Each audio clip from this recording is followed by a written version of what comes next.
पहली बार हो गई थी, तो सामने वाले बोल रहे हैं कि हमारे पास वीडियो भी नहीं है।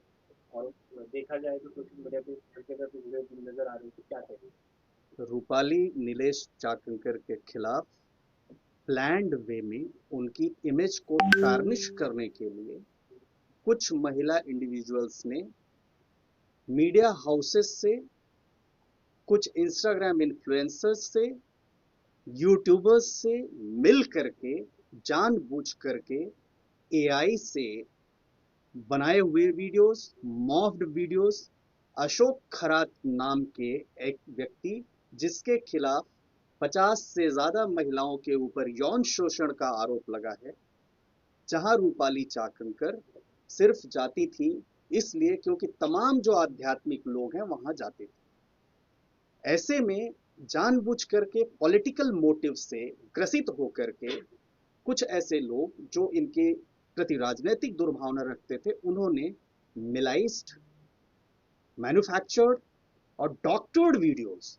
बनाए जो बिल्कुल सच्चाई नहीं थी, और तमाम सोशल मीडिया और मीडिया हाउसेस पे प्रमोट किया। और इतना ही नहीं, जो मीडिया हाउसेस हैं उन्होंने भी अपनी रिस्पॉन्सिबिलिटी का परिचय नहीं देते हुए, अपनी जर्नलिस्टिक अप्रोच का परिचय नहीं देते हुए, उन महिलाओं की जो प्री प्लान्ड कॉन्स्पिरेसी थी उस पर प्ले करने लगे और रूपाली चाकंकर जी की इमेज को जानबूझ करके पूरे देश में टार्निश किया। वो वीडियोज चारों तरफ ऐसे फैले जैसे लोग अब्यूज करने के लिए, एक जैसे न्यूड पिक्चर्स के वीडियोस देखे जाते हैं मूवीज के, वैसे देखना शुरू कर दिया, जबकि ये सबको पता था कि मैन्युफैक्चर्ड हैं, बनाए हुए हैं, मॉफ्ड हैं। रूपाली चाकंकर का तुरंत अप्रैल में स्टेटमेंट भी आया, उन्होंने कहा कि मेरे खिलाफ साजिश हो रही है।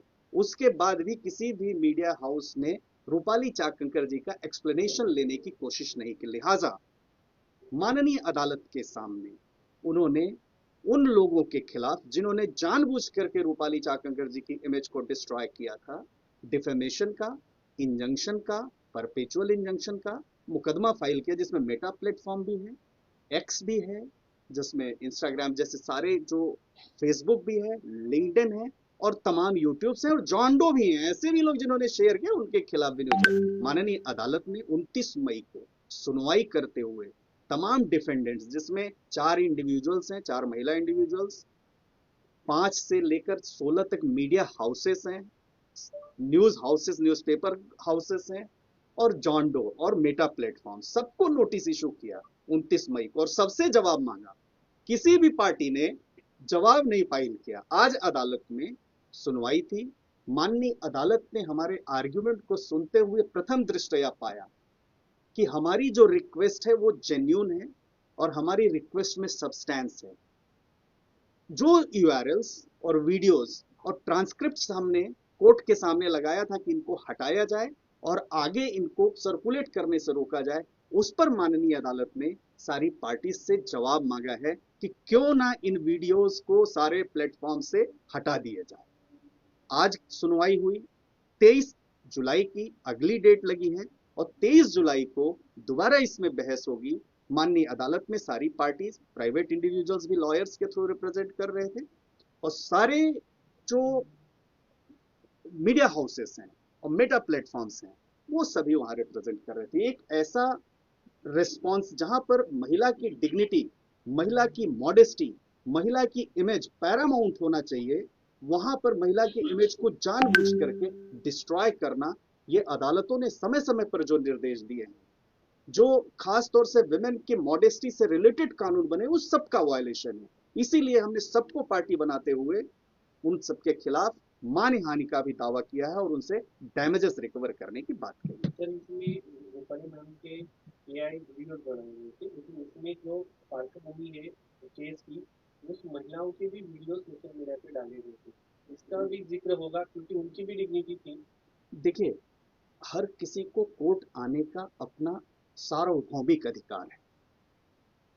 चूंकि रूपाली चाकंकर उस प्रदेश की और देश की एक जानी मानी सोशल वर्कर हैं, एक राजनेता हैं, और एक कॉन्स्टिट्यूशनल पोस्ट पर थी, इसलिए इनको ज्यादा पोर्ट्रे किया गया, क्योंकि इनकी इमेज पूरे देश में ज्यादा थी, और इनको ज्यादा टारगेट करने से जो सेलेक्टिव लोग थे उनको फायदा हो रहा था। बाकी महिलाओं से उनको फायदा नहीं हो रहा था, इसीलिए हर न्यूज में सिर्फ रूपाली चाकंकर को विलेन बना के दिखाया गया, जबकि सत्य यह था कि एक भी वीडियो सही नहीं है, एक भी फोटो सही नहीं है, एक भी डिफेमेटरी स्टेटमेंट जो लोगों ने सेडिशियस, जो डिफेमेटरी इनके मॉडेस्टी के खिलाफ लगा, किसी में सच्चाई नहीं है। वो यूआरएल भी, वो वीडियोस भी, और वो जो कंटेंट्स हैं, ट्रांसक्रिप्ट्स हैं, वो सारी झूठी हैं, बनाई हुई हैं, मैन्युफैक्चर्ड हैं। और रही बात, हम तो माननीय अदालत से ये भी कहेंगे कि तमाम महिलाओं के खिलाफ भी जो वीडियो सर्कुलेट हो रहे हैं उन्हें भी रोका जाए, ये सर, बात भी यानी हमारी। इसमें यहाँ एक बात कहना है, आपके आपके पिटीशन में इस तरह की मांग है क्या कि रूपाली चाकंकर को फिर से रिस्टेट किया जाए, उनको फिर से अध्यक्ष बनाया जाए? रीइंस्टेट करने का काम सरकार का होता है, ये डिस्क्रिशन वहां की सरकार का है। ऐसा हम कोई कॉन्स्टिट्यूशनल राइट पॉलिटिकल पोस्ट पर क्लेम नहीं कर सकते हैं। सर आपके प्रेयर्स क्या है और आप प्रेयर्स में किस चीज को स्ट्रेस करते हो? आप पहली पहली प्रेयर हमारी है इंजंक्शन की, परमानेंटली इन वीडियोस को टेक ऑफ किया जाए और आगे ये सर्कुलेट नहीं करें। दूसरी प्रेयर है डिफेमेशन की, कि इन सब से 2 करोड़ रुपए हमें रिकवर करना है, 2 करोड़ 10 लाख रुपए, ये सब ज्वाइंटली लाइबल हैं, ये हमें कॉम्पनसेट करें क्योंकि हमारी इमेज जो है डिस्ट्रॉय हुई है। तीसरी हमारी प्रेयर है कि इन फ्यूचर इस तरह के किसी भी वीडियोस को, न्यूज को सर्कुलेट नहीं किया जाए और अब तक जितने हैं उन सबको हटाया जाए। लेकिन जिनके खिलाफ मतलब ये नोटिस दी गई है, कुछ व्यक्ति है वो तो आज कोर्ट में नहीं आए थे। दूसरी बात ये है कि सिर्फ उनके पास वुमेन कमीशन की पोस्ट और पोजीशन थी, इसलिए उनकी इमेज टार्निश करने का प्रयास किया था क्या? नहीं, ऐसा नहीं है। किसी भी महिला की इमेज हमारे देश में बहुत महत्वपूर्ण है। हमारे देश में महिला को देवी के रूप में माना जाता है। ऐसे में अगर आप, हम रिस्पॉन्सिबल एक्ट करते हैं, मैं लॉयर हूं, मेरी जिम्मेदारी है, आप जर्नलिस्ट हैं, आपकी जिम्मेदारी है, वो नेता हैं, सोशल वर्कर हैं, उनकी जिम्मेदारी है कि वो रिस्पॉन्सिबली एक्ट करें। कहते हैं जो जितना रिस्पॉन्सिबल होता है उसको उतना ही रिस्पॉन्सिबली एक्ट करना चाहिए। ऐसा नहीं है, रूपाली चाकंकर जी नहीं भी थी महिला आयोग की अध्यक्ष, तब भी इनका काफी नाम था। ये नहीं होती तब भी ये आती, अगर इनसे रिलेटेड वीडियो सरफेस होते, इनकी इमेज को टार्निश किया जाता। और हर एक इंडिविजुअल का वो फंडामेंटल राइट है, संवैधानिक अधिकार है अदालत आने का। मॅम तुम्हाला काय वाटतंय, तुम्हाला मुद्दामून टार्गेट करण्यात आलं का?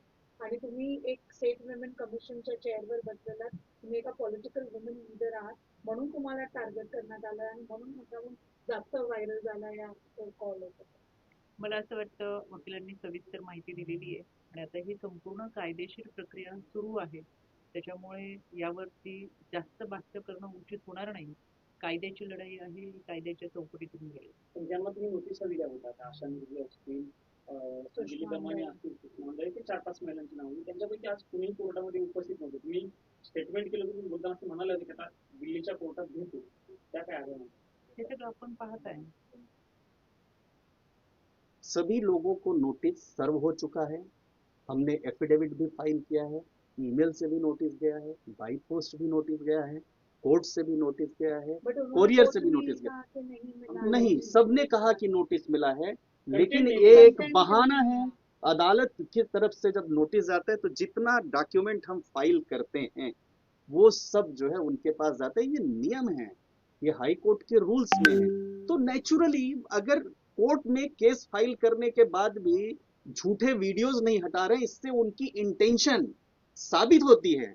और एक साथ वो वहां कोर्ट में आने के बाद ही वीडियो हटाने के लिए नहीं तैयार, जब कोर्ट के कहने के बाद भी जेन्युइन डिमांड है, तो आप समझ लीजिए ना कितने प्लान्ड वे में वो इमेज को टार्निश करना चाहते हैं रूपाली चाकंकर।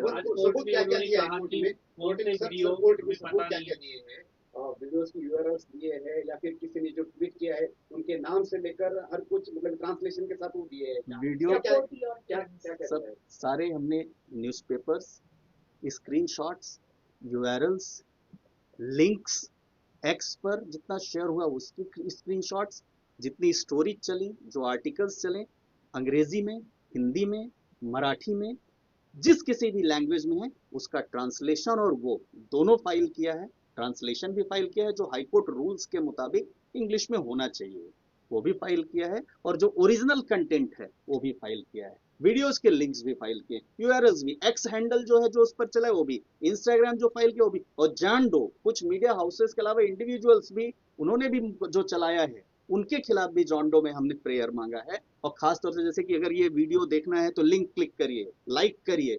ये जो पैसा कमाने का मेटा प्लेटफॉर्म्स के जरिए लोगों ने ऐसे वीडियोस, फेक वीडियो चला करके जो सर्कुलेट किया, उनके खिलाफ भी हमने कार्रवाई की मांग।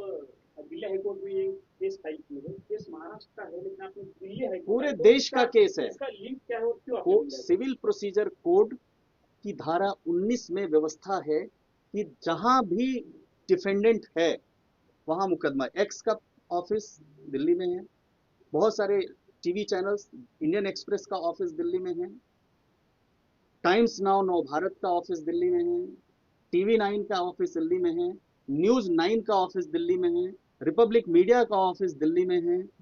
तमाम टीवी और तमाम जो मीडिया हाउसेस हैं दिल्ली या नोएडा, 3 जगह, किसी का नोएडा में, किसी का गुड़गांव में, किसी का दिल्ली में, किसी का महाराष्ट्र में। तो इसमें से हम कहीं भी फाइल कर सकते थे और 6 से 7 डिफेंडेंट्स दिल्ली में उनके ऑफिसेस हैं। एक्स का दिल्ली में भी है, गुड़गांव में भी है, बैंगलोर में भी है। तो ये ऑप्शन जो मुकदमा फाइल करता है, ये उसको होता है कि किस जगह वो मुकदमा फाइल मॅम करेगा। तुम्ही न्यायासाठी इथे दिल्लीपर्यंत पोहोचलाय. 23 जुलैला काय तुम्ही एक्सपेक्ट करतात? आज तर असं काय जोर असं काय झालं नाही मध्ये. आज काय तुम्ही 23 जुलैला काय एक्सपेक्ट करतात?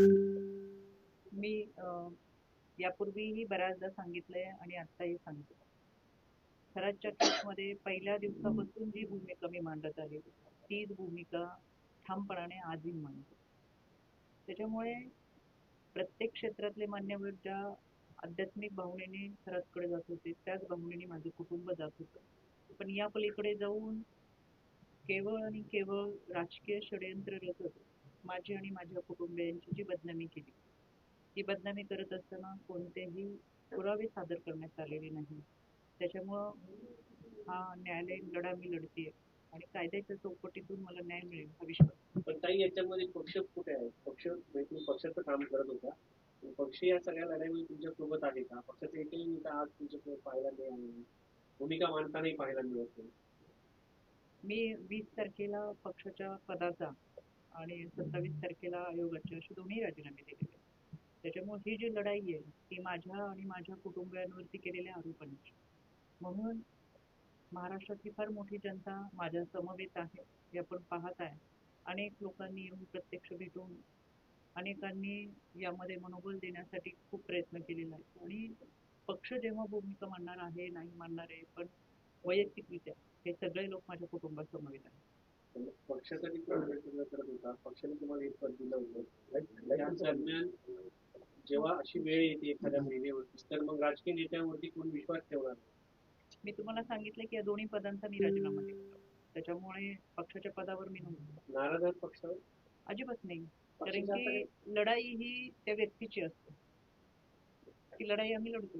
आता पक्षाची तुमचा काही संबंध नाही, पक्ष आहेत की नाही? मला असं वाटते माझ्या सगळ्या अकाउंटवरच्या पोस्ट तुम्ही जर बघत असाल तर आजही माझ्या नावापुढे घड्याळाचं सिंबल. सर 2 करोड़ 10 लाख रुपए का जो डिफेमेशन केस आपने दाखिल किया वो सारे प्लेटफॉर्म और जो 4-5 इंडिविजुअल है उनको पूरा मिला कर है? बिल्कुल, उसमें मैं आपको बता देता हूँ, पहले मीडिया हाउस का बता देता हूँ।